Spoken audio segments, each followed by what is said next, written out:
Welcome to the Daily Devo. My name is Jeremy, and today we're talking about how Jesus protected women and raised the standard for marriage.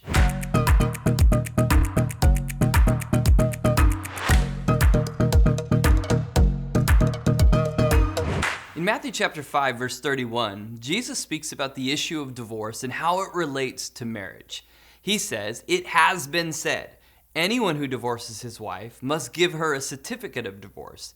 But I tell you that anyone who divorces his wife, except for sexual immorality, makes her the victim of adultery. And anyone who marries a divorced woman commits adultery." This passage is significant because it highlights Jesus' concern for the welfare of women and his desire to raise the standard of marriage. In the culture of Jesus' time, women were often treated as property and were subject to abuse and mistreatment by their husbands.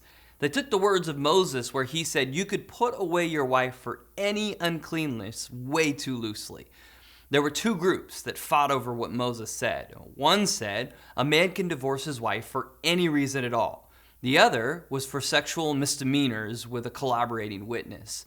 So, divorce was common and could easily be obtained by a man simply by giving his wife a certificate of divorce. Jesus, however, challenged this practice, and he sought to protect women from the harm that divorce could cause by stating that anyone who divorces his wife, except for sexual immorality, makes her the victim of adultery. Jesus was emphasizing the seriousness of marriage and the covenant that it represents. He was also teaching that divorce should only be considered as a last resort and that it should not be entered into lightly. If you're watching this and you're divorced, I just want you to know that I'm not taking a shot at you. I don't know your situation, but I want to paint a clear picture and a target for all of us to aim for. So feel no condemnation from me. I'll let you work it out with the Lord. Jesus' words in this passage demonstrate his desire to raise the standard of marriage. He was not content with the prevailing attitudes and practices of his day, which treated marriage as a casual and disposable institution. Instead, he wanted to promote a higher view of marriage that emphasized commitment, faithfulness, and sacrifice. And in raising the standard of marriage, Jesus was also promoting the dignity and worth of women. He recognized that women were often the victims of divorce and sought to protect them from the harm that it would cause by guarding women in this way.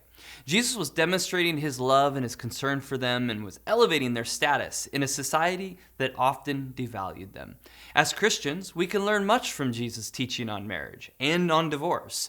We should seek to emulate his desire to protect women and to raise the standard of marriage. We should view marriage as a sacred covenant that represents our commitment to God and to one another. And we should approach divorce with caution, recognizing its potential to cause harm and its inconsistency with the biblical view of marriage. Ultimately, Jesus' words in Matthew chapter 5, verse 31 remind us that marriage is a gift from God and that it should be cherished and protected by following his example. We can honor God and promote the flourishing of our relationships with one another.